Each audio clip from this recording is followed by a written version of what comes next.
You are listening to DropTent Media Network.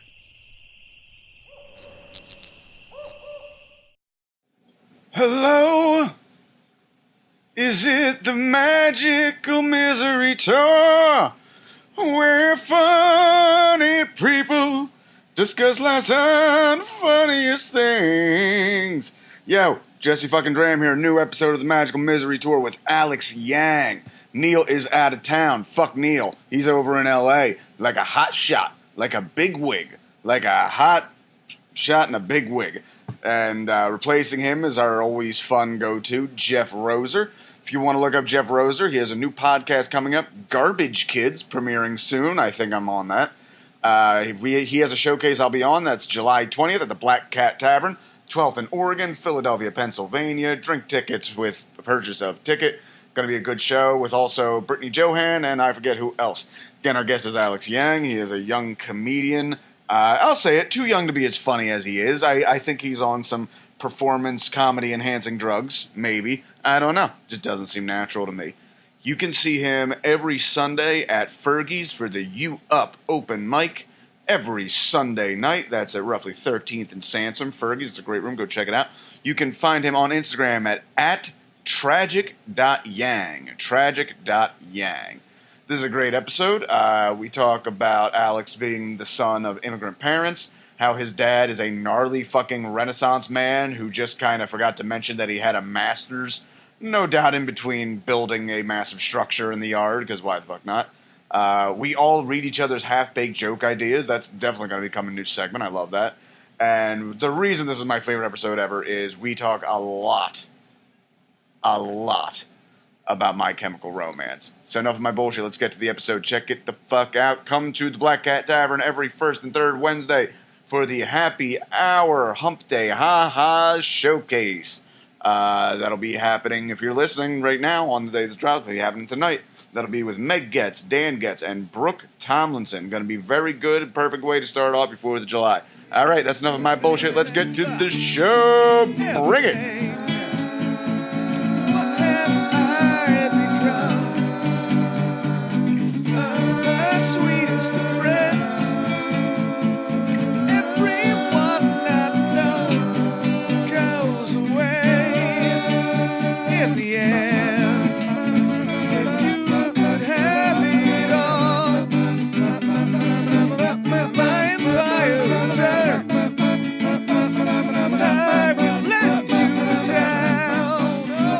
Hello and welcome to the Magical Misery Tour, where funny people discuss life's unfunniest things. Not joining me this week is Mr. Neil Wood, but we broke into that motherfucker's house. Me and my co-host, the big dog. What up? Jeff Roser. Jeff motherfucking Roser. Big Jeff Roser. That's right. Big Jeff Roser, as they call him downtown and in the sauna. I woke up to a gay dream this morning. Our guest this week, Alex Yang. How you doing, buddy? I'm good. I want to learn more about your dreams now. It was really... All right, here's the thing. I never dream because I'm an alcoholic. But what I do, and what happened today, is I woke up at 9 o'clock to piss. But I realized, this is too fucking early, so I went back to bed. When I go back to bed, that's when I dream. So I dreamed I was on the side of a highway with a bunch of people, and this gay guy comes up and he starts flirting with me. I'm like, oh, okay, whatever. But then he gets a little too handsy and literally just grabs my dick. I'm like, ooh, whoa. But sorry, I don't like that. And then he got all pissy and walked away, and I woke up. And I'm so fucking straight. I'm not even gay in my dreams. And I fucking woke up from it, and I did a bunch of push-ups, and it was good. I've definitely had a gay dream or two. I'm sure. Ooh, okay. I'm sure. Let's go around the bend. Well, you don't remember a gay dream? No, I don't remember any. I usually don't remember dreams. I don't know why people do remember dreams. The only dreams I remember are the ones where I was in dire situations. I also, when I was 15, I had a dream I got Britney Spears pregnant. Fuck yeah. And that's the one that sticks out in my mind. Oh, hell yeah. That's a good one. Cool. How about you? Any gay dreams? Or even just fun dreams? Not that I can remember, but fun dreams. Fuck, no. I don't remember. See, I can only remember 3 sex dreams in my entire life.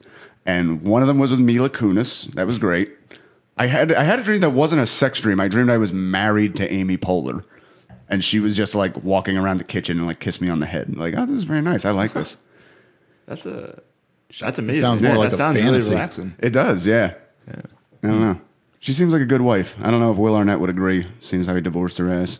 Also, I'm really sorry. I'm like sweating so much right now. We all are. It's okay. You don't have any of that body hair to catch it, man. That's what it is. I'm just becoming more slippery as time goes on. I had to work yesterday. I work outside, so I was outside in 90-something degree heat for like 10 hours, and I had to go straight to that show. So the whole night, I just had that grody feeling on my body of dried out sweat. Yeah, dry sweat isn't good. It is a little bit like that fucking glaze. Yeah, you feel sticky, and if you rub your eyes, you feel the salt from your sweat get in your eye. Yeah, that was my whole night last night. I didn't get the shower till like 2 a.m. You know, yesterday it like poured, like it was like hurricane for us. So yeah, like, I found out. right. I found out that about on the news. Yeah, well, I was in Cape May. I was walking to a show and I was like going under this bridge and a car came by and just splashed me with all this water, and I was like, I don't know if I'd rather be sweaty or drenched in puddle water. Puddle water. Can you use it in a sentence? Okay. Hey, bitch. Off to a hot start. Don't fall in that puddle water. There's always that thing you would see in like cartoons and old movies where a guy would like put his jacket down. I never got that. That's really fucking stupid. Like, why you can walk around it. Also, if you just step on a your jacket, jacket's fucked now. Yeah, well, also you can just step on the jacket. Your shoes are still getting wet.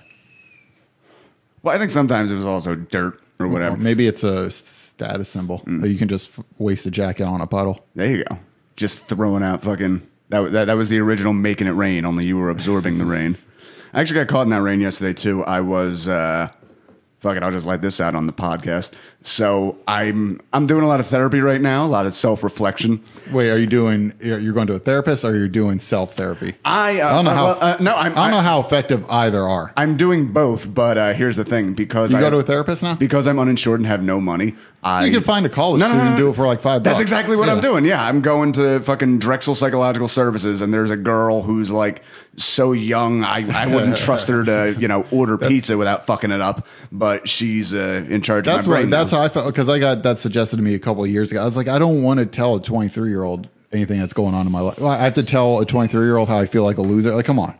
Yeah, I went to Drexel. I went to one therapy session. She told me to use an app, and she tried to get me to download an app the entire time, and I was like, this is I've tried therapy. I've started and stopped therapy probably 6 times. I can't get anything out of it. Yeah. I think that's probably more about me than the therapist. Well, you know what it is? It works for me because it's like, realistically, you're doing what you could be doing anytime, but the fact that you're paying a little bit for it, and it's like you're chalking out like, this hour and a half is for me to just focus on my brain, not focus on my brain late at night and like, oh, I wish I could get my shit together. Oh, well, what's on TV? I'm going to jerk off now.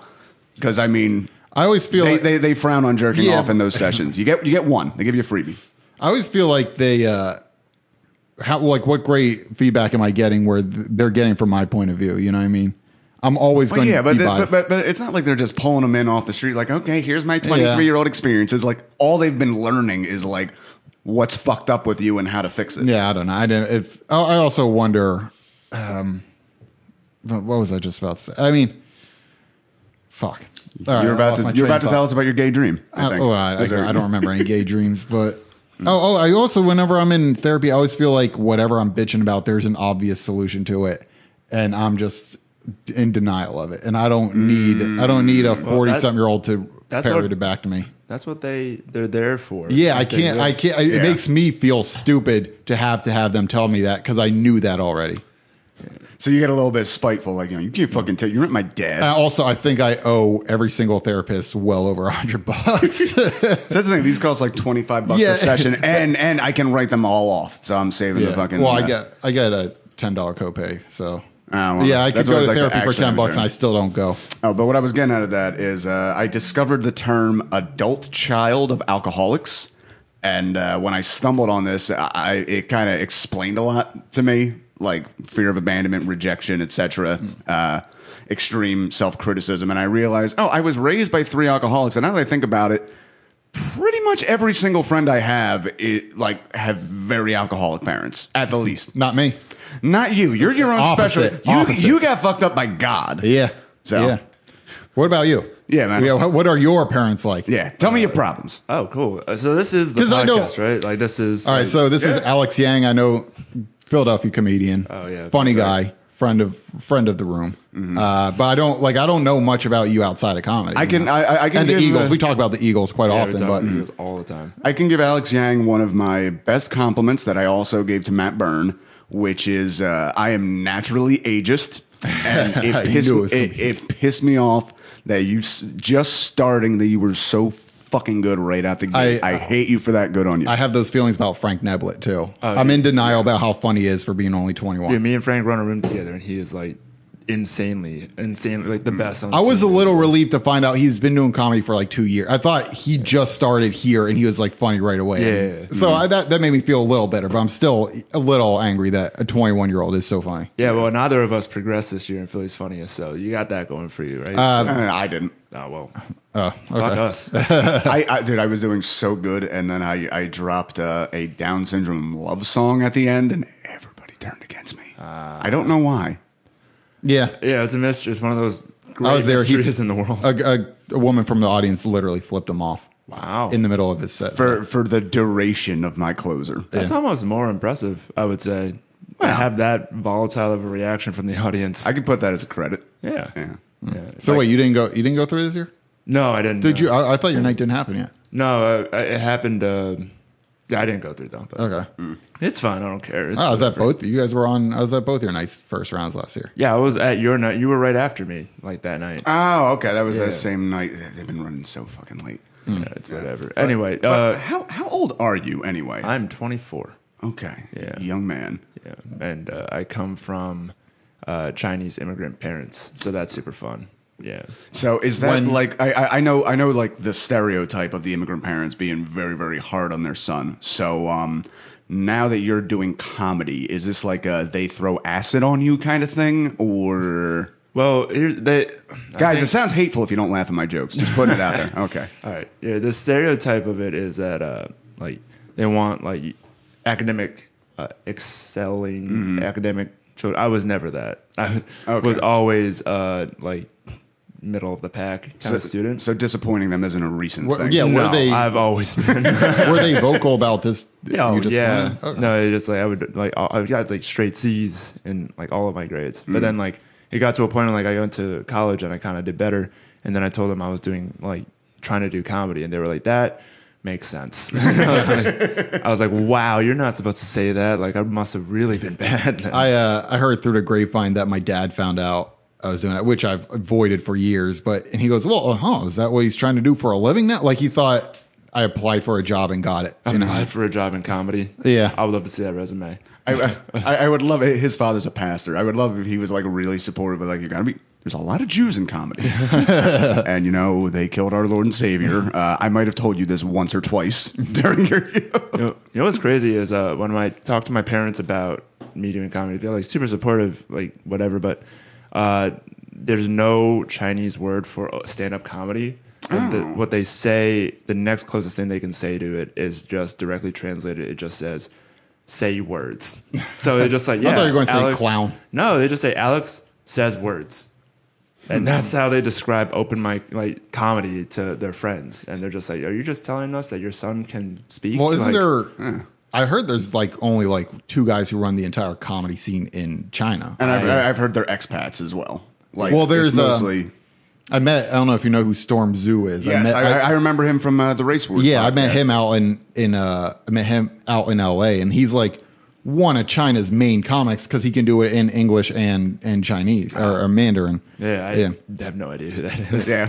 Well, he like tours. Yeah, because it's a funny thing, like because there's like 10 stand-up comics in China. He Yeah. makes his living over there, and then he'll come over to America sometimes too. Any comedian any form of comedy I've seen in like Chinese TV has been like 2 people talking to each other on stage. Oh, so they're still at like the Abbott and Costello era. Yeah, basically. I don't know. Like honestly, I kind of want to become more informed about like what is going on in China, but it's just so like one hard and two. I mean, I've thought about just moving to another country to Don't do China. comedy. Don't Not do it. China, not Don't. China, but like move to a country where there's a small, like, comedy isn't pervasive. I know they have, like, in Japan, they have a weird style where, like, a comedian is really just like it's all panel shows, so you're like a wacky character. There's that wrestler that you might remember, Hard Gay Razor Ramon. He just dresses up like a leather daddy and like humps people, and they love him. He's also a wrestler. I'll have to pull it up after this because it's fucking amazing. There's a great video of him like playing with children in a park and like humping their faces, and everyone's like, "Oh, that's so funny." And this is Japanese. This is in Japan. Okay. Yeah, that's I've only seen like game show type humor from them. Where they torture each other all the time. I just know that it's not. I don't know much about what's going on in China, but I know it's like bad news bears. So like, don't like. So, how much is your connection to China as a child of immigrants there? I was born in America. First one of my whole family to be born in America. Wait, do you have older siblings? Yeah, I have one older sister, and like it's crazy because so they had to leave to have you. I know that's old. I had I have a joke about it. It's like my best joke, but I don't want to talk about it. But it's like. Basically, they moved, they made it in America, and they were just like, all right, let's just have another kid because that's what you do, and just to show that you fucking made it, you know, like you can have a second child. But yeah, and then other than that, they don't really talk about their history that much. They're just like, well, we're in the past, or the past is the past.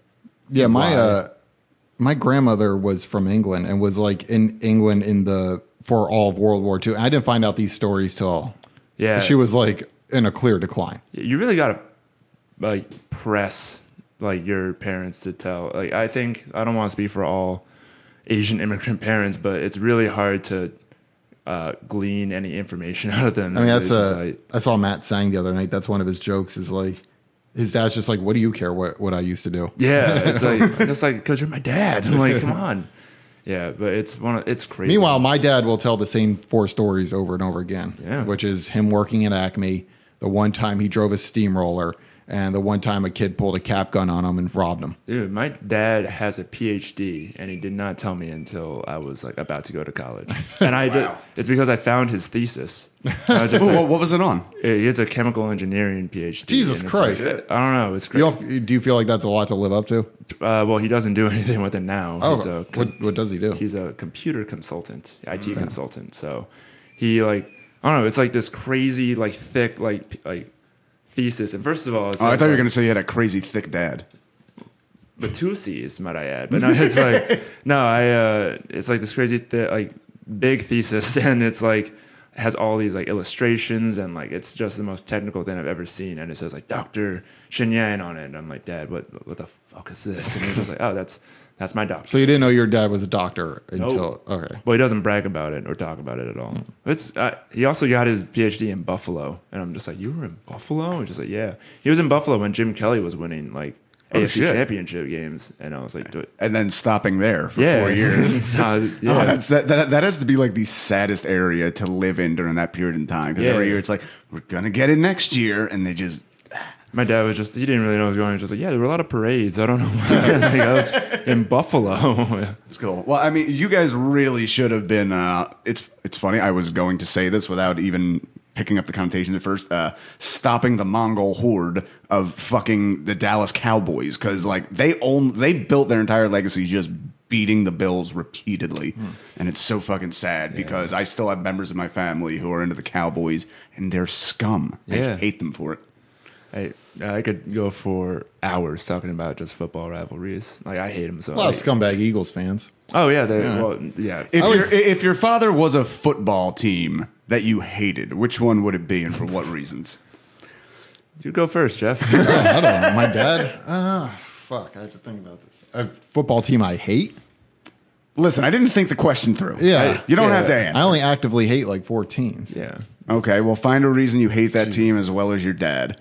I'm going to go with the Oakland Raiders because they're really irresponsible, yet we're loyal to them for reasons we don't entirely... Their fans are loyal to them for reasons they probably should get over with. Yeah, I would say for mine, the Patriots, just because they're such like overachievers. And my dad is just kind of like that one entity in my life that's always just like, oh yeah, you can fail at this, but just remember your dad has succeeded in everything he's ever tried to do. And I'm like, ugh. My dad's probably the Houston Texans. Like feels like they're new. No, it feels like they could go farther, but gets stuck in. They're very stuck in their ways. And he tore his ACL. Yeah. There you go. So, all right. So, what's your childhood like? Being where are you living exactly? Or is it like how much of you being an immigrant and minority immigrant? How much does that really factor into your youth? Well, I'm not an immigrant, but my parents, Well, like, you know what I yeah, mean. I was actually really lucky. My parents had like a stable job. They were able to like send me to like the college that I wanted to and everything like that. I was honestly like for a good chunk of my childhood and like middle school and stuff, like pretty spoiled, honestly, like everything about it, like because like I think they were just so happy that they like had a son in like this land that they like made, like they immigrated successfully, which is like a huge accomplishment, and then they finally like had a son and just like, we'll just give him whatever he wants because we can do that now. And then after a while they were just like, oh well, he really sucks right now.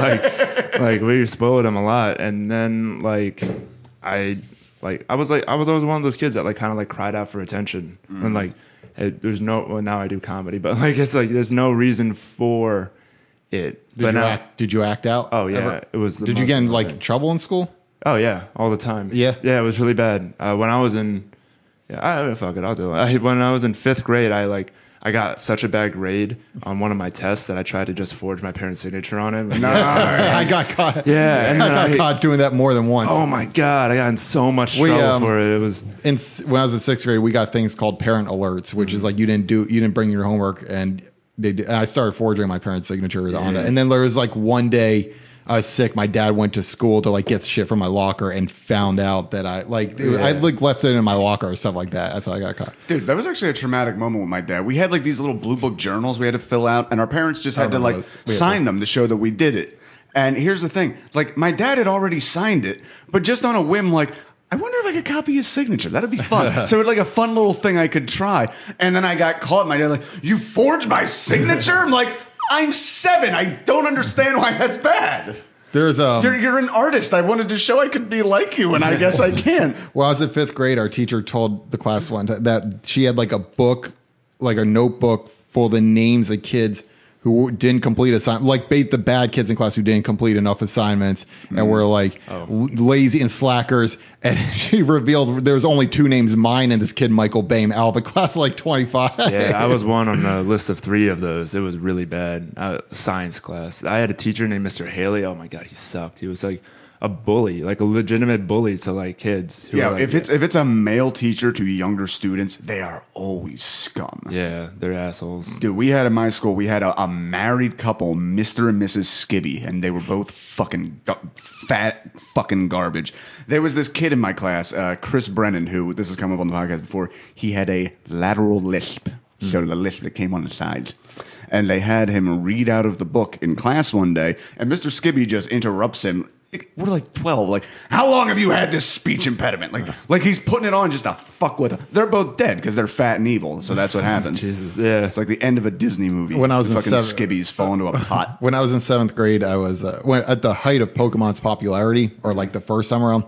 I was making a comic in my notebook called Teachermon, where we fight and the Pokemon are the teachers and they have the personalities of the teacher. Like, they must have loved that. The assistant principal had his power was forehead beam because the guy's forehead was huge. And then one day I'm working, I'm so close to it being finished, and there's like a substitute teacher. I remember this guy had no eyebrows, so we used to make fun of him for it. And he sees me drawing, he goes, "What the hell is this?" And he just grabs it and he crumbles it up. I'm just like, no, that was months of work. You just like that mattered more to me than any assignment. That's my world. Yeah, you ruined my world. You have you shouldn't have done that. I gave you so much XP. Just like you thought that the forehead power was strong. Dude, it was just your lack of eyebrows. In 5 seconds, this guy ruined my months of work by going, "Oh, what are you doing?" Just crumpling it up and throwing away pages. He's a substitute. He doesn't have that authority. Is he still a substitute? Because that would make sense. He's probably dead now. Oh, well.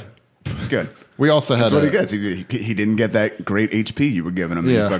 We had a substitute named Mr. Lowen, I think his name was, who was famous because he would let you do anything until he would flip out over something small. And when he flipped out, he would go off the fucking rails. Like he would get red in the face, his veins, he would scream at the top of his lungs, I swear, for like 20 minutes. But up until that point, the class was mayhem. Until he got arrested or not arrested. He got fired for breaking a window. Wow. He punched a window and broke it. There's my teacher when I was in 6th grade. My science teacher. He would go to the front of the class and ask every student a question, and then if someone got it wrong, he would ask them another question. And there was one day when I got 5 questions wrong in a row, and he kept on asking me questions in front of the whole class, and then I finally got one right, and he was just he did a slow clap, everyone slow joined in. And I was in 6th grade. I was like, this sucks. And it was also earth science. It was we were talking about plants and photosynthesis, but God, it's crazy thinking back how much just institutional humiliation there was. Dude, I remember 3rd grade. There was a teacher, Mr. Liss. Again, if it's a fucking guy teacher and younger kids, there's something bad happening. There was this goofy kid in the class, Charlie Clinshaw, that I forget what it was. He was getting in trouble. He had to look in his desk. It was one of those hollow desks he had to get in. So he gets down, and Mr. Liss just fucking knees the desk into his face. And the kid immediately starts crying, and he picks him up over his shoulder and just runs him out of the class. And we're all just standing there what the fuck just never even occurred to us. Maybe we should tell somebody. Instead, I was all yeah, fuck that kid. That's insane. Yeah. Fucking crazy. When I was in 7th grade, so it snowed out. It was flurries outside for a couple minutes. This is a very name dropping episode of just there was a kid in my class, Charlie Crenshaw. That's right. We're fucking naming names. I don't remember this teacher's name. We called her Monica because she looked like Monica Lewinsky, and this is in '99. And she was aware of the nickname. She bleached her hair mid semester. That's a good move. That's there was move. I don't blame her for that. There was one, it was flurries outside, and when they ended, she said to the class, yeah, there were flurries outside because Jeff ran his fingers through his hair. Ooh, that's a good burn. It was. That's a good burn. Wow. Yeah. Woo. So, all right. So you had a pretty good childhood, even though you weren't doing necessarily great in school. Your parents weren't particularly pissed off about it. They were just kind of just fucking do it. No, they were pissed off, but they were just kind of well, it's kind of I don't know if you ever, when I was little, I used to read this online, series called A Diary of a Wimpy Kid. See, and already we have the generational gap just because you said when I was a little kid I would read online. Yeah. So I'm wait, what?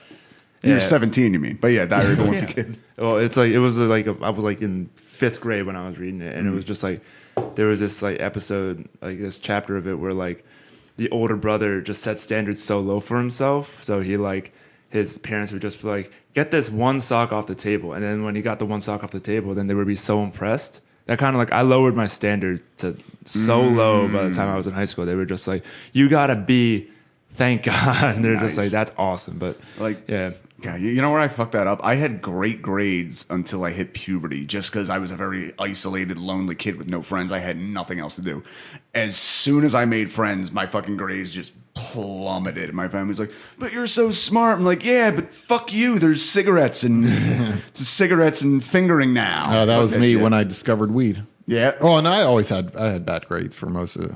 But when I failed 10th grade because I discovered weed and new friends. Yeah, I didn't do anything like that until I was in college. I didn't even didn't even drink in high school? I didn't even drink in high school. I wasn't, shocker, I wasn't really invited to any parties. I was going to say, what's your peer group? My peer group was just other angsty kind of attention shouting kids. Okay. And it was just kind of a competition of who could shout louder and get more attention. I would say that's how I would describe us, but I think I was definitely the worst of the group. Okay. But you know anybody who could buy you beer?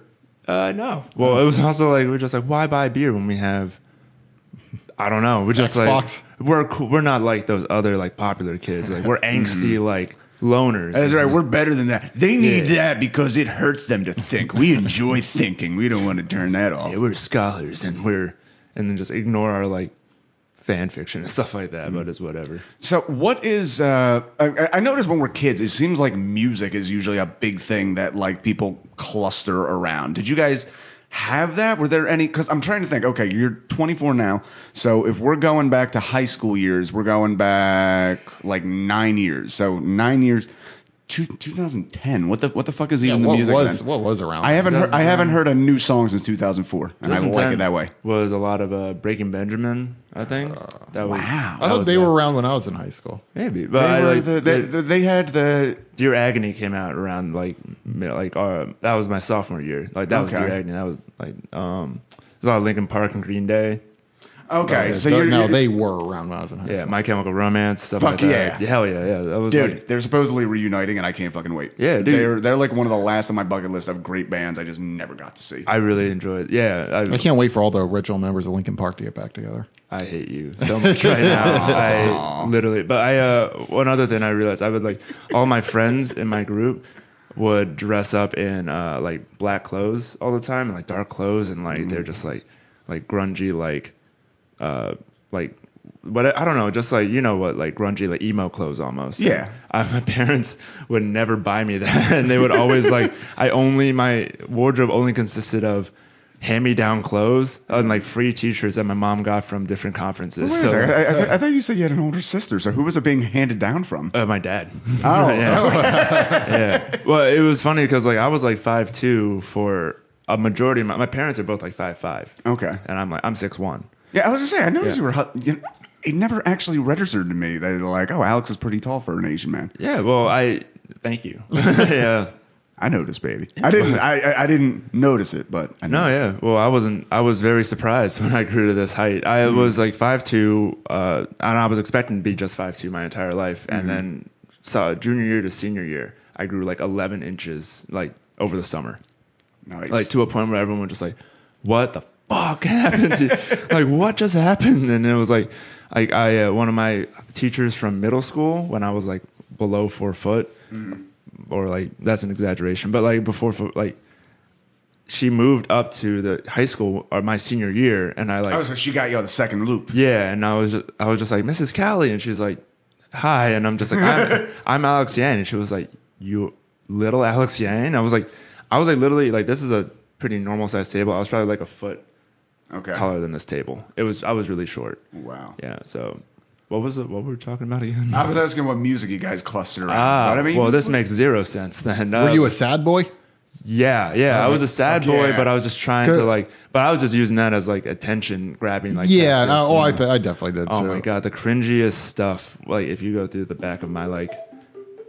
Sorry, there's a reason for that. Keep going. All right, there's a reason behind my. I always post like angsty stuff when I was in high school and stuff like that. So if you go, I'm so thankful there was no like Facebook when I was in high school. I'm so thankful. Oh, there would be so many. Zanga was around, but Zanga, you can't dig those up. Yeah, there's some sad boy live journals out there. Yeah, I had a dead journal and a live journal. My my statuses like those time hop things on Facebook that show up every now and then, and just like, hey, look at this, and you posted like it's the cringiest thing. This is the generation gap right here. It's like mine. My cringy stuff probably would have been like aim away messages. See, here's the thing. I had that, and dude, I remember this was like even the moment. I'm like, I don't know if I'm supposed to be this self-aware. My aim away message was a Slipknot lyric, which was "Fuck it all, fuck this world, fuck everything that you stand for. Don't belong, don't exist, don't ever judge me." And my oldest cousin, who's like 15 years older than me, dropped a message just like, "Hey, are you doing okay?" And I think I actually responded. I might have actually just responded like, "Yeah, I'm 13. I'm just pissed off and everything." No, I always, because at that age you want those people to be like, what's wrong with you? And you don't understand. You like, couldn't understand. Leave me to myself. Yeah, I forget what I was going to say. Well, that's okay, because you know what? Before we get too far about being a sad boy, we have a new segment we do on the show called the Depressive Suicidal Black Metal Song of the Week. This is turning on and off on its own. I don't know why that's happening. So, let's have it. The song this week is Zathrite, Suicide Was My End. It's not working very well. Do you like this band? No, they're all terrible. That's why we play. Okay. I don't even really know what we're listening to right now. So I'll just get this over with. Some of the lyrics here. Depression was my way and the suicide was my end.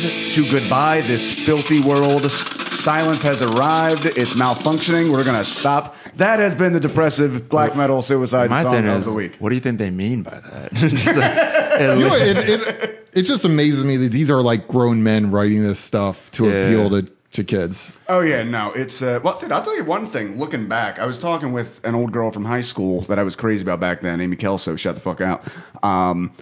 Do you ever feel like looking back, like with some, again, our generation, it was more like Stained, shit like that. I love Stained. Korn. Wait, I'm going to say this right now. Stained Dysfunction, still a pretty good album. Still a pretty good album. But Is there a little part of you that looking back is like, oh, I was like sold sadness porn when I was most susceptible to it? Well, I felt like if I want to be in this subculture, I can't be happy. Like I can't be jovial, even though that was my natural disposition. I would always like try to like turn anything. I'd be like, oh man, I'm in such a bad mood. Yeah. Like, Alex, we're playing Mario Kart right now. I'm just like, yeah, but life is pointless outside of Mario Kart right now. And I remember turning down like getting invited to stuff because I wanted to be viewed as a loner. Yeah, and you wanted like people to be like, Alex, like come on, everyone misses you. You want that sort of self-validation that you're like an important part to people's lives. Movies also lied to us so fucking much in that, like, ooh, the dark and brooding guy. Everybody sits around and talks about him. What goes on within those haunted minds? He's a vampire. There was a recent Hard Times article. The headline was like, awkward teen turns out to have no untapped potential.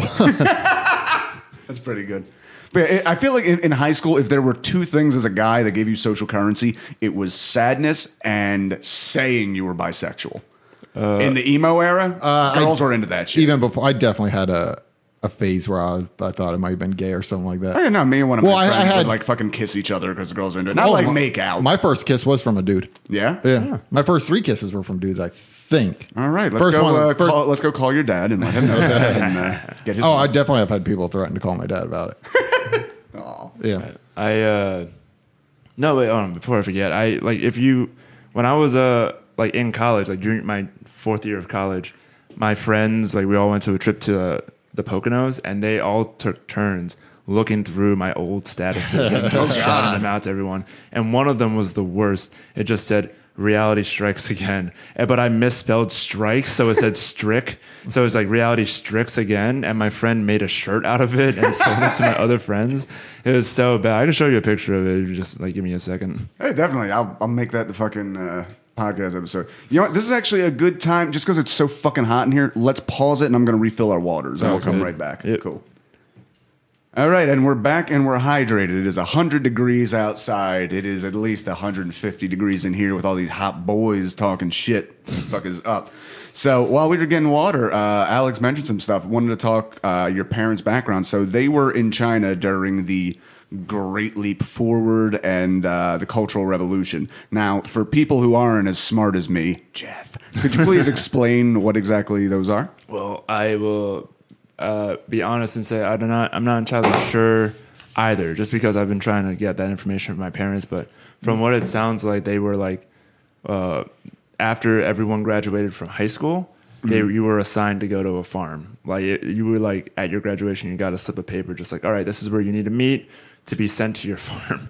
And then how long did you go to the farm for? You went for the foreseeable future, really. I think my dad went for 4 years. Everybody got shipped off to a farm? I think so. I think my holy shit. My dad That's not a bad idea. For 4 years. Well, it was pretty. It was look it up. It was pretty rough, I think. Maybe it would go better if we tried it here. Maybe there. I think a lot of these kids around here could take a farm and a little re-education, if you don't mind. Yeah, I literally but like my dad went for 4 years. My mom went for just 1 year because she she went while it was winding down, and then afterwards, after like all that was kind of like done, my parents and everyone else who went to farms over 10 years had to take a test to see if they can get into college to get educated. And so you got to work on a farm before you can go to college. Yeah, they weren't even thinking college at that point. They were just thinking like it's farms or nothing, you know. So it's like, but yeah, my parents were one of like 1 out of 60 out of their whole town to get into college, and it was like the odds weren't great, but they like got into like the same college. That's actually how they met. They went to the same college. Were they around for Tiananmen Square? That was like 89. Yeah, what year did they move? I think they were in China, but they weren't in that area. Because I'm just wondering how widespread the news was. You know what? I need to ask about that. Yeah, my understanding is in China itself, it was like suppressed. Yeah, that's why I'm interested, because we're more aware of it out here. Supposedly, we're more aware of it here in America than they are in China. So I'm wondering like what the news cycle was like. When I first saw the documentary about Tank Man Tiananmen Square, I definitely considered a very dumb tattoo I would have gotten. That was just the other day, the 30th anniversary of that. Yeah? Yeah. And they don't, to this day. They like there's a theory. You probably know this. There's a theory that he doesn't realize he's like this worldwide icon. Yeah, for he's just people who don't unaware of it. understand, we're talking about the student protest Tiananmen Square in the 80s, and when one man with like his shopping bags, Yeah. He wasn't just even a like, man. He was like 19, 20. Yeah, He moves. But He moves around like a young guy. right. But if you've ever seen the video, it's like one dude standing down like a row of tanks, and it's like this big PR moment because it's like in that moment, like what are they gonna run over this dude with? But it's that great thing, like fucking just gives one you dude hope. standing up to the tyrants, etc. For sure gives you. Yo, there's a new documentary out. You should definitely watch. It's called Joshua. It's all about how I don't like people named Joshua, but it's fair. I might give it a All try. right, I don't so know. Joshua Also- fucked your girlfriend. Yeah. So it's like about like how Hong Kong is being like absorbed into China and how they're like trying to resist. And the spearhead of the whole thing is like this high school kid named Joshua, and he's just like leading this whole. It's really crazy. You should definitely watch. Yeah, it. what's it on? It's on Netflix. Okay, yeah, Yeah. check out Joshua on Netflix. That's what Yeah, I'm hell gonna yeah. do. They don't even sponsor me. It's just that good. That's what I'm saying. Yeah. Netflix, how about kicking some of that back to us? Come on. Yeah. Pushing traffic. All right. So you said kind of a sad boy. A lot of my sad boy stuff ties directly back to romance stuff just because I was way into girls and they were not into me. And things have not changed much. I in the was last always 20-some years. angsty about being in a relationship. I would like Yeah? cry. I was like, no girl's ever gonna like me. I'm just like, well, you suck. Like you fucking buddy. suck. Why would you ever do that? But I'm just sitting here crying about it. Why don't they like me? Seriously. Why don't they find this attractive? I got to be honest, even as like an adult man, I don't understand what women find attractive. Not even a little bit. I know crying about them doesn't help. no, I have a girlfriend now, and I'm like every now and then I'm like, why are you still here? And I'm like, I'm wondering what you could do so much better.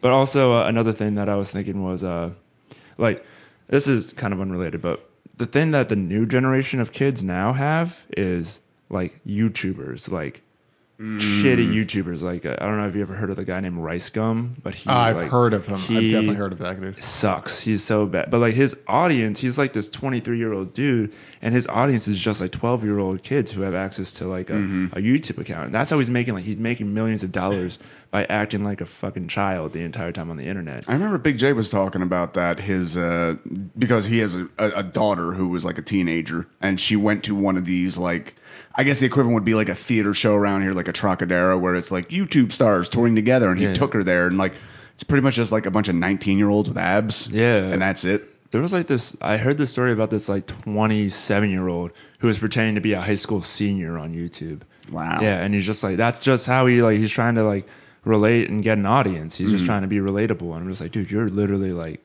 you're fucking like. That's creepy. That's You're old creepy enough shit. to be some of these kids' Yeah. parents if you were. I mean, dude, wasn't there a YouTuber just the other day that like jumped off a bridge and his fucking viewers were like, "Yeah, do it, pussy," and then after he died, they're all there's like, something like that. "Rest in peace, Etika." Or yeah, there something. was some. Oh, wow. I don't know. There's a new YouTuber I'm finding out about every week that's like a star that I've not. And also, why would we know YouTubers? Yeah. Yeah, that's what I'm saying. Like, cause like my generation, like we had like Facebook and all this like explosion of social media, but now it's just like about giant personalities and like finding someone you're like going to relate to, and it's just insane because I hate giant personal. like people are just. I was looking trying to at be- Billie Eilish's Instagram today. I'm like, you're 17. Like, why are you doing I all am this? ashamed that I like the music of somebody that young. Yeah. That's like the only new. She's 17, right? Yeah. 17. Yeah, I She's young as fuck. She's too young to fuck, so she's not even young as fuck. I would. In a year, she'll be young as fuck.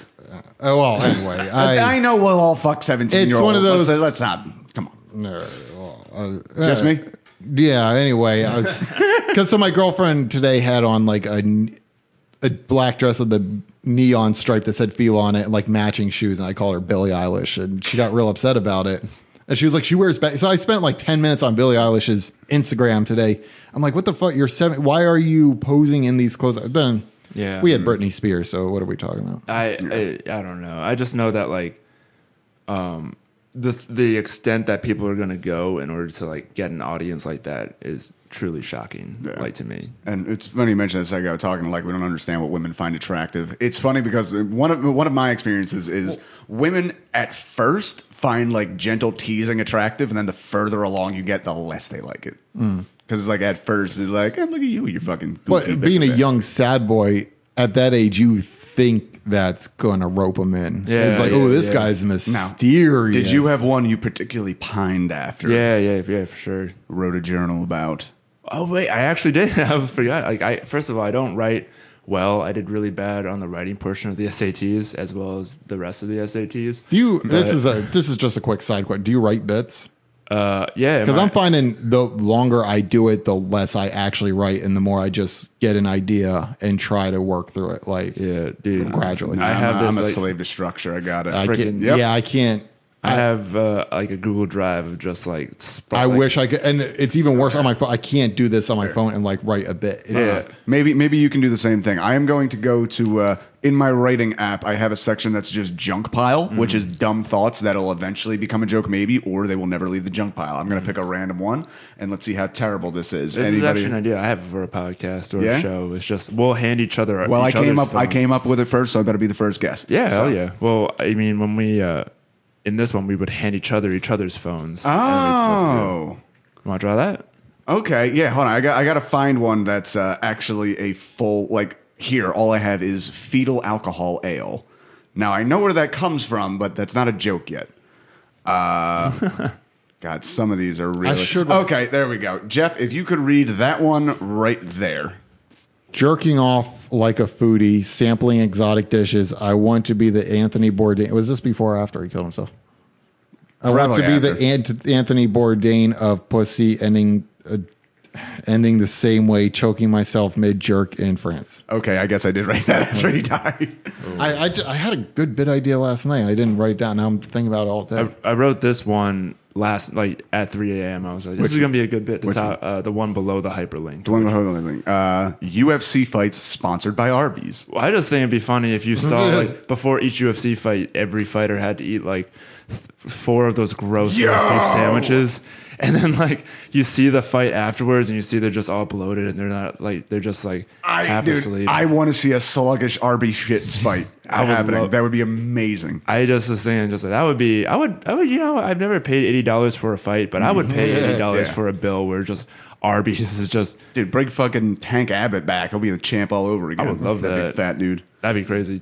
What do you got, Jeff? Oh, no, I'm literally, you guys inspired me to, like, make notes of these bit ideas I have. Man, we're just working before. Right now. Well, I have this. I don't know. I have this bit idea that, like, ISIS is like an actual organization, and they have a PR department and like HR, and like when we that is head removal. There's a cleanup. Oh my god! But like we over here, we hear somebody joined ISIS, like, whoa, they're extreme. You know that. Well, holy shit, they've been radicalized. Over there, I'm thinking, like, over there, people are like, oh yeah, I think after high school I'll join ISIS for a while. You know, get a good steady paycheck. And then, I would love. Maybe I'll become an electrician. You know, like.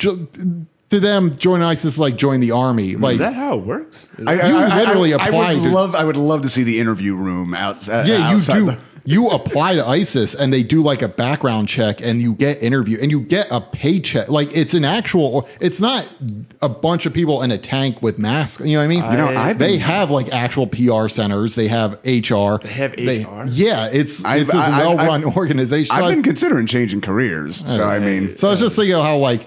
Kids over there, it's like, yeah, I might join ISIS for 4 years, you know, save some money up, and then I can go see the world. Yeah. And then I also have a bit idea, like I have a bank account right now that I'm not touching because it's in the red. And like when in the red, they keep charging me overdraft. So finally, it's just like, fuck, I'm not touching this bank account anymore. And I keep getting all these notices that they're adding on money. I just want to be like, okay, you're adding on money. I'm never going to pay you. Like, what are you going to do? Make the shade of red I'm in deeper, you know?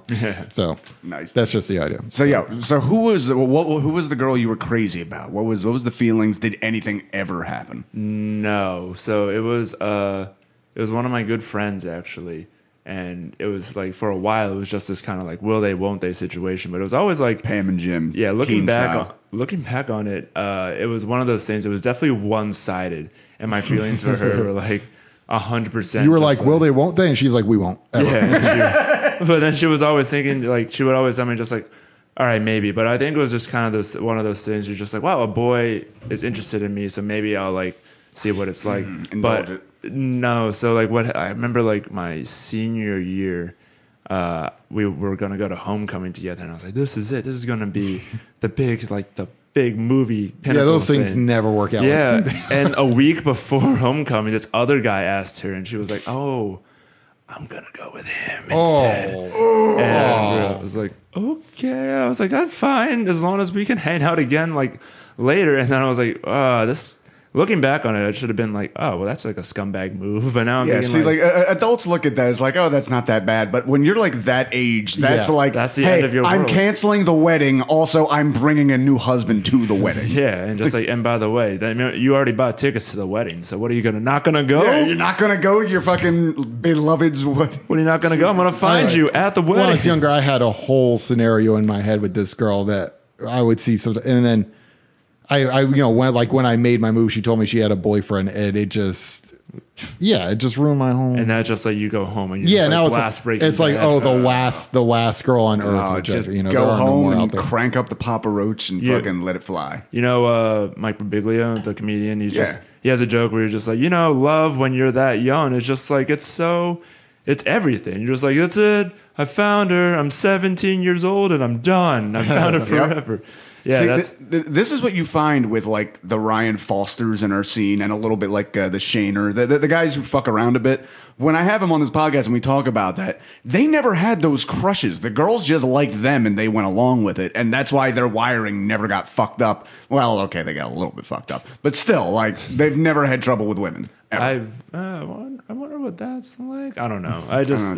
But even that story, like even thinking back now, it's like most of my crushes, I feel like at some point I at least got to like kiss, because I think it was like that. It was kind of like we were a big group, so it's like listen, we have a little bit of tension. Like give the guy a fucking kiss, give him something, Yeah, never for me. I don't know that. Yeah. When did you get your first girlfriend in high school? I did. Did you at least? Yeah. Okay, cross that hurdle. Yeah, it was cool. I was in 10th grade, and it was a person that I met in Chinese school, which is you have a whole separate Chinese school? Are you familiar with Chinese school? It's every Sunday. It sounds hard. It's impossible. It's so what happens? We call that Sunday school. No, well, this one's. Do you worship Christ there? A lot of them did, actually. I don't know. So it was interesting. Like I would it was at Villanova College, and we would drive to Villanova, and it was just like this building that this Chinese school rented out, and they would hold different classes for like either learning Chinese, learning art, is different things. Okay, so it's a bit like staying in touch with your roots, like a community center, I would say, right. like a community center. But not only that, but we still have a fair amount of like Chinese immigrants, so that's actually great to you guys get Americanized, but you can still go back to your roots. Go back to your roots and also help out people who are just coming. Yeah, and that's really cool. I took SAT prep there. That was the thing. A lot of good it did you. Yeah, it was amazing. But I met this one girl there, and I was just like, I dig you, and she was like, I dig you too. And then and then you go, what? That's not what happens here. Yeah, and I was like, this is sick. And then like for a month, like for just 4, because it was only Sundays, that for every Sunday of the month we would I was like, this is my girlfriend. Like, this is it. This is it forever. This is my girlfriend. Yep. And then, like, now I'm just kind of like, looking back, I'm just like, I got my first kiss in Villanova. Like, that was weird. Yeah. What was that breakup like? It was over Facebook Messenger, actually. It was amazing. It was really good. Yeah. Wow, is that recent? Yes. It happened yesterday. Surprise. Oh, no. Yeah. No, it was like one of those things that just like it's so weird thinking like. Well, actually, I just immediately assumed she broke up with you. Did you break up with her? I think she broke up with me. Okay, but no, I don't know. But I just blocked it out. What if I just started crying on your podcast right now? But it's happened. They tend to get more downloads. You'd really be doing me a favor, dude. This thumbnail. It just like, yo, Alex Yang cries like a bitch in this episode, and then no, but what it's so weird to me because like when I was in high school, there was this guy that I was like kind of friends with, and he was just like, yeah, why would I go in a relationship in high school? I was like, it's not going to go anywhere. And I was like, what are you talking about? Life's passing you by, man. But now I'm thinking, like, looking back now, I'm just like, he's totally right. Like, I don't know what's happening. Yeah, but it's also like you're at that age, you're not slaying puss either. You might as well have a girlfriend. You better let somebody love you. Yeah, exactly. But I was thinking, like, life's passing you by, and we're not getting any younger. We need to find love now. Is that the world will end if we don't find I know dates. that feeling. No, dude, I feel like I have always been looking for a wife, and hasn't gone well. As a matter, if I think about it, like 90% of the girls that I've been attracted to, just nothing back. I have a terrible ratio. Yeah. My current girlfriend, we've been together for almost 3 years now. We met on Tinder, actually.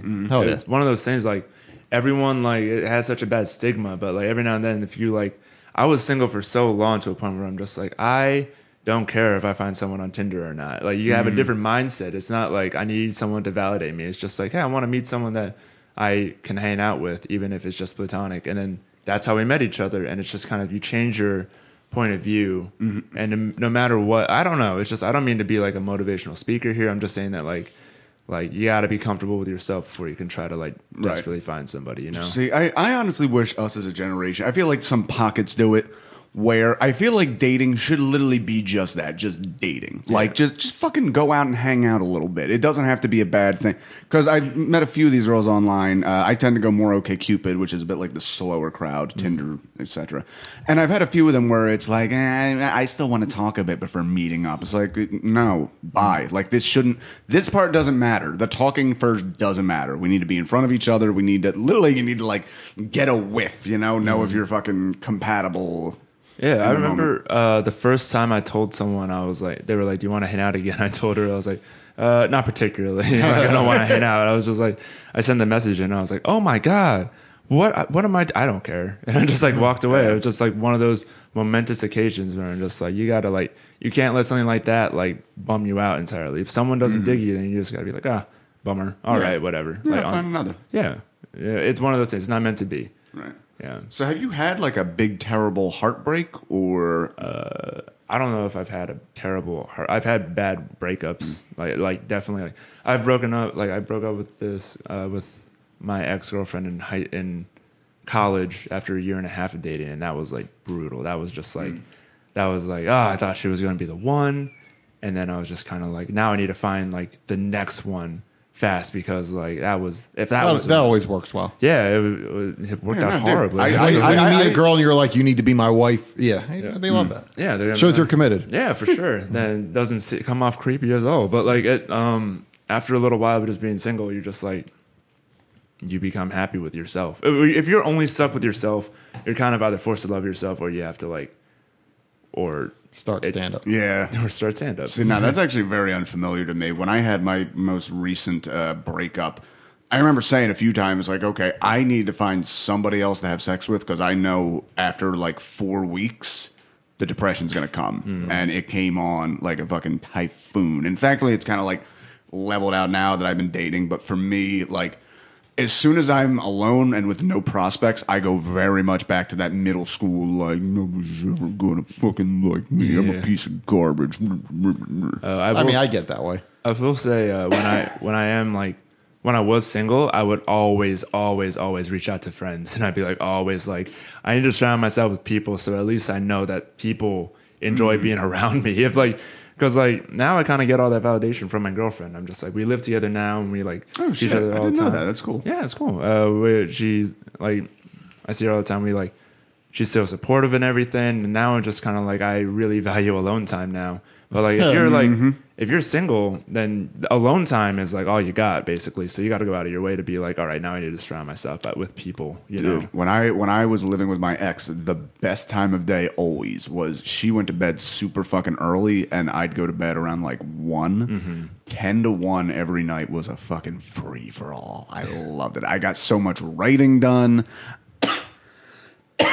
Coughed a lot. Got a lot of coughing done. Yeah. Oh, that one takes me When I back. lived with my ex, she went to a funeral for like 5 days. And it was the best 5 days while I lived with her. Oh yeah, she's there mourning, and you're. She wasn't mourning. She wasn't play mourning. the drums all day. It was a grandfather she didn't care about, so I didn't feel bad. Yeah, the good thing about me and my current girlfriend's relationship is like I'll literally be like, Tiff, do you wanna hang out? And she'd be like, no, I kind of want to do stuff alone. And I'm like, cool, and because we moved in together, but we have separate rooms. Oh, that's a good idea. Yeah, which like honestly, that's you're wise beyond your years for getting that. Everyone was looking at me just like, "Ooh, you're just no. When I was moving in with my girlfriend, everybody was like, "Get 2 bedrooms, like even so you at least have another room to go to," and we didn't, and it was horrible. That's why I've always been a living room guy. Yeah, they're always there wherever you go. Yeah, I was thinking about it, just like we were moving in together, and just like she's a minimalist. She like has an aesthetic that's very relaxing and like calm, cool, and collect, and everything like that. She knows what she wants. Everyone who walks into a room, they're just like, "Wow, I'm relaxed now. It's just like a spa. And my room is just like, I have a ticket stub for my favorite movie from back in 2008, so I must keep that and paste it on my wall. You walk in, there are like posters everywhere. It's just, Cloverfield was good. yeah, it was. What movie was that? I'm curious. It was, I think it was 9. It was like that Tim Nine, Burton- yeah. dude. People forget that movie. That movie was great. It was a great movie. Yeah, it was heard of it. intense. Yeah, dude, watch 9. Also not sponsored, but come on, give us Yeah. some of that money, Tim Burton. All right, here's a question we actually missed. Do you have any particular works of art, like film, songs, etc., that just bring on a very strong, like, emotional response, make you tear up a little bit? I think the Black Parade album by My Chemical Romance. Dude, that shit, one more. It needs to register on the mic. Bam! dude, Black Parade. That was my shit, dude. Like Famous Last Words. Uh-huh. I literally would go home and if I was like, I think after that girl told me that she was going to go with someone else at homecoming, I just went to my room and blasted Famous Last Words for an hour. That was like That's what you guys got, the better emo. Yeah. And well, actually, you know what? No, that's a little bit after that. That's where you had like the Hawthorne Heights, the guys who went overboard, like Cut My Wrists and Black My Eyes. Yeah. But even though My Chemical Romance was emo, like that song, when you're feeling down and to be able to yell, I am not afraid to keep on living. I am not afraid to walk this life alone. Is it life? Honey, if you stay, I'll be forgiven. Nothing you can say can stop me going home. Come on, Jeff. Fuck Give it yeah. times. Jeff, I Never can heard see how motivated you are right now. You're ready to go out and take on the I've never world. seen Jeff look more uncomfortable than You're us. ready to dude. go out and take on the tri-state comedy. It was that and American Idiot for sure, like the album, because it was just so shocking to me, because I was I found it was like a rock opera. And Yeah, I was just Jesus falling- of Suburbia Yeah. I was always makes me want to break it, move somewhere. it was amazing. And not to it's so many of those songs got overplayed. But thinking back now, "Wake Me Up When September Ends," and not only the song but the video is fucking crushing. I thought of that video all the time when I tried joining the military. I thought of that video. Like, am I going to regret this? Yeah, dude, I wrote a whole concept album about. I had this whole idea that. Pretty much, the whole thought was, if I was 18 when 9/11 happened, I would have absolutely joined the army and I would have fucked up my life. So I wrote a whole concept album about that, about a guy who goes, signs up with his buddy, and of course his buddy gets shot almost instantly, and now he's stuck there, and of course he has to die for his sins. And I should really finish that. I recorded half of it. Yeah, well, I honestly it's gotten to a point now, just because of the convenience of music now, you're able to just skim through albums all the time. And if, I don't know if that's a good thing. No, I it's not. miss 'Cause, albums so much. Yeah, when man. I was a teenager, $20 for an album, so you better enjoy that Justify album. it. And now with how accessible it is because of Spotify, you're expected to keep up with so much. And also, it's just one of those things. In an album, if you buy an album and you don't like the first 2 songs, you're just like fuck. Well, now I'm going to listen to the rest of it because I bought this already, so I might as well stick it through. But now, if you're on Spotify, you listen to an album and the first 2 were garbage. You're like, ugh, This fuck album. this album. No, This whole album. we're back to the 50s and the 60s. It's a singles market. It's it's crazy how everything came around. I love I just was thinking now the Black Parade. I can list I can remember every song on that album just because I would listen to it so much. I would listen literally I was on the swim team too in college, not in college, in high school. And a big part of it is you have to count and remember what lap you're on. If we were ever doing a 12 length set, I would just count go it? through it would go with The End, Dead, Sharpest Lives. I love Sharpest Lives. Sleep. House of Wolves, I think, was 5th. No, Welcome to the Black Parade is 5th. House of Wolves is 8 or 9. I know it does that come before or after Mama? I don't know, but also there's I Don't Love You and Right. was Cancer. on that? Cancer is 8. That's a big part of the reason that album was big to me because my grandmother was dying of lung cancer at the time of that. I actually learned when I got a new set of keyboards, that first song I learned how to play was Cancer. It was insane. Now I want to listen to it because I know there were 12. I would just skip over the last one just because it was a long. Well, no. There's actually 13 tracks. I know there's the Famous Last Word is 13. I think 11 and 12 were kind of duds. But I thought it was Famous Last Words was 12, and then 13 was just this long, empty, That's 14. thing. Okay, well, We're gonna prove it right now. I'm gonna look that up. But while we do that, so let's get into the trauma portion of the podcast. What would you say, Mr. Alex Yang? 2 questions. What is the worst thing that's ever happened to you? And what is the worst thing you have ever done? Worst thing.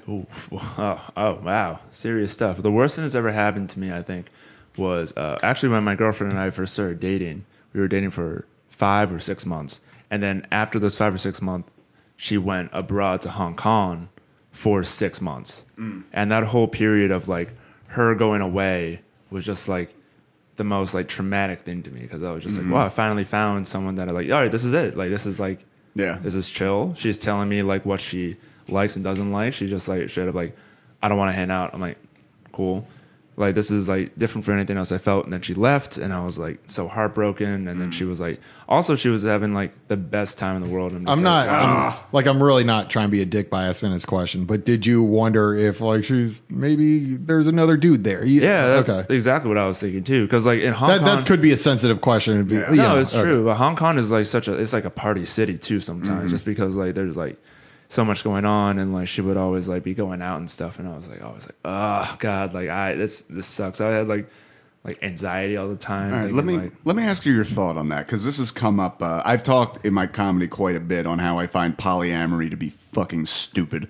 When I hear something like that about the girl going away, my honest to God thought immediately is, listen, I'm not giving you permission, but I understand something happens out there. If something happens, don't fucking tell me.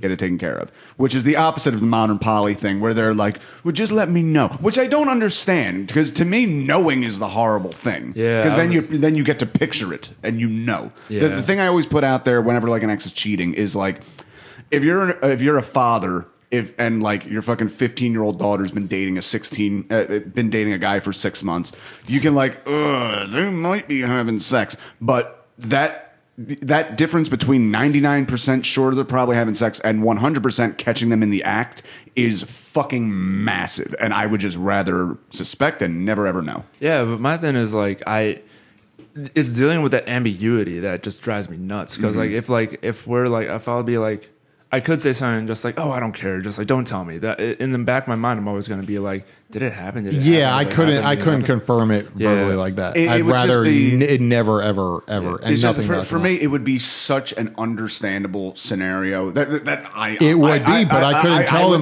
couldn't tell them it's okay, because that might be the difference between them not doing it and them doing it. Like if you tell them, don't tell me about it, well, in their mind, they have a hall pass. Well, the trick, where it comes in for me, the tricky thing for me is if they tell me and I know, I don't think, if I, continue to stay with them, there's a period where I'm going to be a little bit repulsed by them, because I know, because before it was like, man, look at those awesome tits. And now it's like, imagine some fucking scraggly European uncut piece of shit sucking on those tits of yours. It's okay. I do remember really like, sad. Oh, This Is How I Disappear. That was the third one. This Is How I Disappear. Right. So here we are. For everybody who's been waiting, welcome to the Black Parade is 5, followed by I Don't Love You, House of Wolves, Cancer, Mama, Sleep, Teenagers. Disenchanted is the fucking bummer in there. That's number 12. I like Disenchanted a lot, actually. You do? Yeah, I do.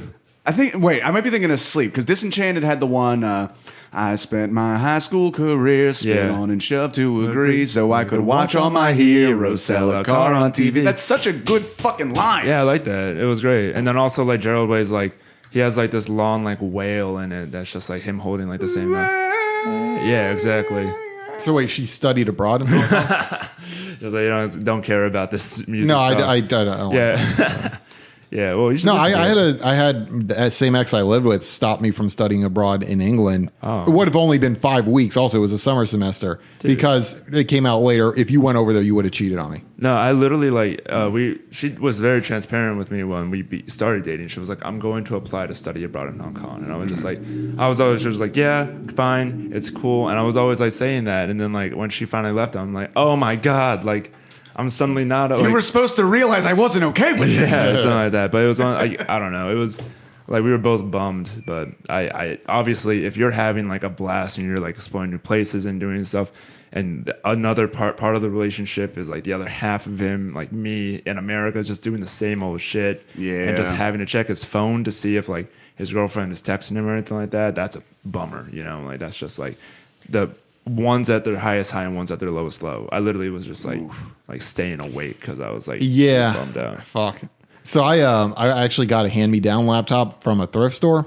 and whatever was on it wasn't wiped off. Is that still called a hand-me-down? I got a laptop through a thrift store. The simple fact that it wasn't wiped makes it a hand-me-down. It wasn't wiped, and it was like this college girl's, and I went through it, and like I found. She went off to college, and like her high school boyfriend or whatever, like didn't, and I was just reading all these desperate messages from. It was the most cringeworthy stuff. Where like I remember one was like, "You posted a picture of you and this guy. Are you doing something with that guy?" It was like sad to watch. This kid's at home while she's off having the time of her life. I think there's a and difference. she should have. I'm not faulting her for that. I think there's a difference between people being like overly possessive and people just being like bummed out and just wanting to make sure that like you're safe. Because I would never like tell. Well, no, she broke up with him and he was just. He was being still possessed. pining Yeah. after Oh my her, God.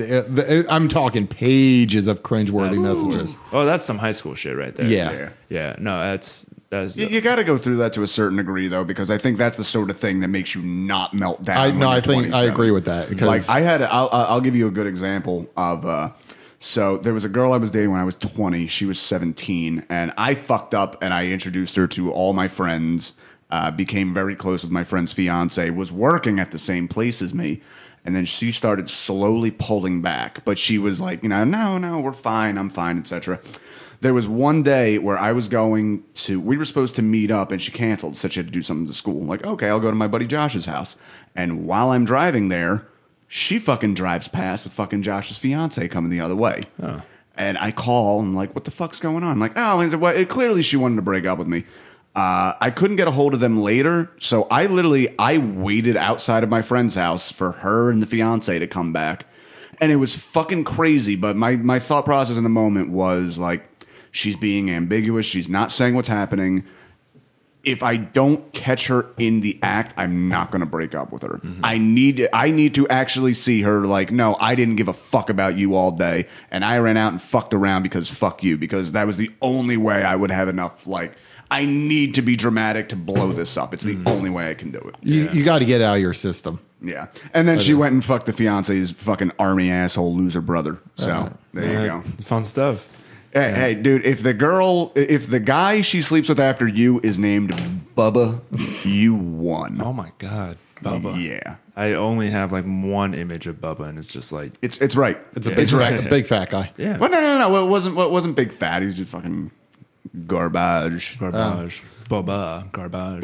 That was actually very funny, just because at the time I was still very much supporting the troops, but just this one particular troop, like he doesn't have to come back from all the tours. I was is the second half of the question, what's the worst thing you've ever done? Yes. Okay. Well, I think you've ever done for a good part of my life, I was really, really ashamed of my parents, just because another thing, the thing is when you're in high school and you're in the angsty phase, who's the number one person that you're lashing out at? It's like your parents, right? Especially if they're not cool parents and your friends have cool parents. You later find out are just white trash. My parents are the coolest people. Everyone, I mean the cool parents, the ones who let you drink beer with them. That's what I mean by the cool parents. I know what you mean, but I'm just saying, my parents were always super cool, and I was always one of those kids who would just lash out at the parents because this make me cool, and just my parents only care about grades, and my parents are like, Alex, we just don't want you to have to repeat 10th grade because you're doing really bad in your grades. Look at this guy Jeff Roser, he had to do it, and look at him now. Yeah, but he. It was such a I remember I would always try to make fun of my parents just because I was just they're just people who care about grades and stuff. And really if you think about it now, my girlfriend will tell you just your parents are cooler than you, and we I would 100% I don't know if you've seen this picture, but my dad he really enjoys building stuff. Okay. Oh no, I saw that. I haven't seen. My dad's not handy at all. I remember being a little envious of your dad. No, he just built this because he was bored. He built a giant begonia on our patio. Yeah. Holy shit! And, he's just one of those guys, and my mom's an amazing chef, and she no, these are the opposite of my parents. Yeah, my mom can't cook, and my dad doesn't build shit. My dad is able to erect beautiful forests of wilderness, and he actually dresses up and he sings Chinese opera in the traditional format. And it's one of those things. Wait, he sings opera? Yeah. Holy shit! Wait, so your dad's doesn't that have a name like Hushan opera? I don't remember. Your dad's a handyman, a doctor, and a opera singer. and I was always just, my parents they suck, and like I just hate this is like a picture of my dad in like full getup, like Holy shit. yeah, it's just like, so it's like a legit operation. That's Everything like that. badass. I wish we had a video podcast sometimes. Yeah, I will. If just look through my Instagram, follow me at tragic.yang. It's cool, and my Instagram plug. But the gist of it is like, I always, like when I was little, I was thinking like, I would lash at my parents, and my parents are the worst. I hate my mom. I hate my dad, and I was always thinking like it's so weird. Like looking back, and just like, wow, they struggled so much. They learned a new language. They immigrated to America. They like went through so many like hardships in China during the Cultural Revolution, and now they just have this bratty Americanized son who's just being angsty, just like, you suck, and like, I hate you. You're never letting me do like what I want to do in life and stuff like that. And somewhere in the back of their brain would be like, you would be eating grass and picking turnips without me, you little fuck. Literally, like, I don't like if I don't know how I became a child of my parents who were just these scholarly people who made it out of a China. Because if I was in their situation, I was gonna say, have you ever thought what would be your life if they had never left? Would be in China, just like working at a farm, a lottery ticket selling place. I don't know. It's weird. Like, I went to visit my relatives recently in 2017. Most tragic. I don't think My Chemical Romance would have made it to you. I know. Oh my God. I don't even know what kind of music. Not even worth living. I've never even listened to Chinese music, actually. It's one besides like my dad practicing opera in the middle of the house. But like it was one of those things. Like I think honestly, just the way I treated my parents during my angsty, like trying to get my friends' approval phase was like honestly so shitty, you know. I don't know. Is that kind of a cop-out answer? Or? No. That's actually good. No, but honestly, I think that's a common thing. Yeah. I think that's also the answer every parent would like to hear. Yeah. I've never had anyone tell their parents to listen to this podcast, but like this might be if you could like edit out chunks. You gave a very heartwarming answer. Well, I'm trying to. My parents were right. Trying to be they fucking were. Like, it's one of those things, like, it's even like hard to justify now, but I don't know. If the whole point of the podcast is to be a bummer, just try to bring it a little bit. It's not about to be a bummer. It's about talking what molds us, and some people get molded better than others. My dad was a bit of a Butterfingers, I guess, and I'm like the D+ pottery project. Yeah, I lucked out with my parents. Honestly, I don't even know. You should I'll have you over for their cooking someday. It's phenomenal. Yeah, hell yeah. That'd be awesome. Yeah. All right. Well, I guess we're at the end of the podcast, which is where we talk about our final topic, and that would be death. So to start that out, fuck yeah, devil rides. Did you grow up with any kind of religion? I was never forced up. Like, no religion was ever forced upon me. Do your parents practice? Not really. My sister actually is extremely religious. Okay. She's very Christian. Okay. Which I honestly, like, to this day, I don't know how that came about. Like, I was just like confused. So she became a Christian. My dad's kind of just like why worry about religion? And my mom says she's Christian, but she's not like across in the house, like, we must say grace before food, like we eat or anything like that. But I was just kind of like, while I was being raised, they were just like, whatever you want to do, like whatever you like. Like, that's what your sister did. She found Christianity and she likes it, so we like, who cares? Like, now oh shit, no. Hold on a sec. I forgot no, I remember what I was going to say. Okay, so yeah, your parents were real laid back about that. Like, yeah, whatever, fine, makes you happy. Jeff Roser, for comparison, growing up with a father where that wasn't quite an option. No. Well, you already know my story. Yeah, I know. Yeah, I don't. No, my dad's a pastor. My mom was his secretary. So I went to church. Pentecostal, which Pentecostal are the ones who speak in tongues, and then there's also a subset of Pentecostal. They're the ones who handle venomous snakes in church. But my dad hates those the snake handlers. What was the passage that led to all the snake handlers? Because it comes from like the Bible. It is, yeah. No, it's a passage of like, you will be. the venom of snakes won't affect you, or something along there's Right, like if you truly believe. yeah, it's in Paul's letters. It's something about you can be bitten by snakes and survive. However, that's paraphrased. It's weird how many religious subsects are literally based upon like a sentence. I've watched a bunch of documentaries on these people, and good luck convincing them they're wrong, because a lot of them have been bitten by venomous snakes many times and pulled through. So what are you going to tell them?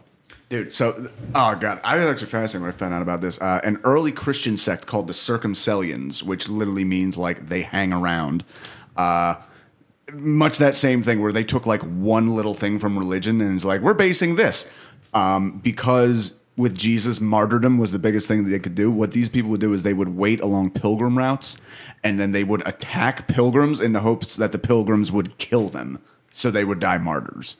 So there's like hilarious 1,000-year-old texts of like they captured a guy and tied him up, and he's like, you need to kill us. Like, okay, but what if I kill you? And then that guy chickens out and he kills me. He's like, you can tie us both up first. Like, oh, okay. So he ties them both up and then beats the shit out of them and then just leaves. This is in like official this is like 600 AD. Wow. Like, I love that shit. And that's very important, because it's because of those idiots that Christianity, Catholics allowed the concept of just war, which was never in there before. That was where they first added, like, okay, well, don't kill people, but like you can defend yourself, which pretty much gave the okay for the Crusades and a bunch of shit. It's a little theology lesson there. So yeah.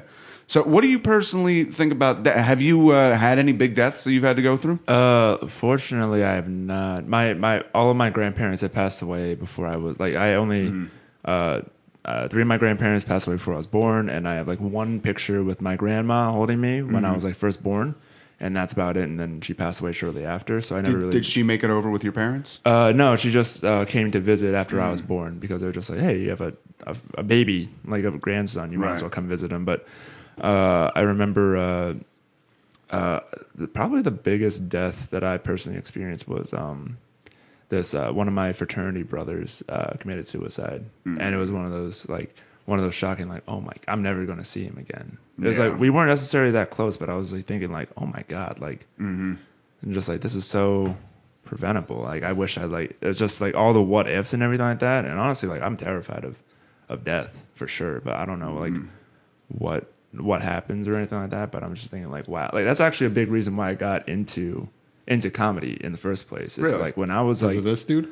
Like, one, that dude, and also like when I was going through like a really bummer of a time, like while Tiff was in Hong Kong and everything like that, I was like kind of like, I was like really depressed and everything like that. You know, you have darker thoughts, and like everyone goes through that.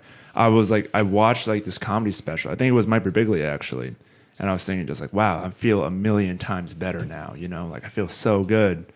Like, I kind of want to do this for other people. Like, I'm not saying that I'm going to be like a world famous person, but if I had like something to like impact someone in a positive way when they're feeling so down, that'd be pretty epic for me. You know, I feel like pretty good.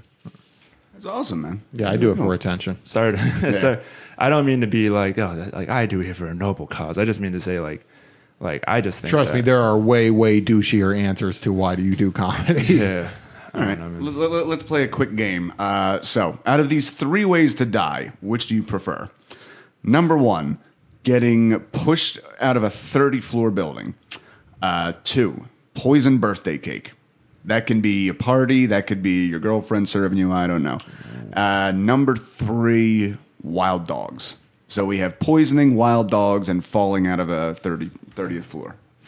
Those are all very upsetting options. I know, it's hard to pick a favorite. I don't know. Maybe the 30th floor thing. Yeah. I don't know. I'm not sure. You know. What do you think? I'm the one asking the questions. No, not me. All I would think is the whole way down. Yeah, just that's how terrible. If it's unavoidable, you might as well see what that's like. I don't know. I kind of like dogs. I think I'm actually going to go the poisoning route. Because if it's something quick, I mean, like, at least I got cake with it. Yeah, like, I don't know. Like, depends on, I guess, this, I don't want to suffer. That's what I want to do. Like, if it's instant poison, then, like, maybe that. So, you know what it is? I try to find the balance, theoretically, obviously, of, like, I don't want to suffer, but I also don't want to be surprised. Like, I honestly think Hunter S. Thompson, the writer, probably did it best, although he did a little shitty, which was like, he was old, he was sick, he went for one last swim, he wrote a suicide note, and he blew his brains out. Now, he blew his brains out with his son and grandchild in the house, which is a bit debatable on the dickish side. But other than that, I like the idea of like...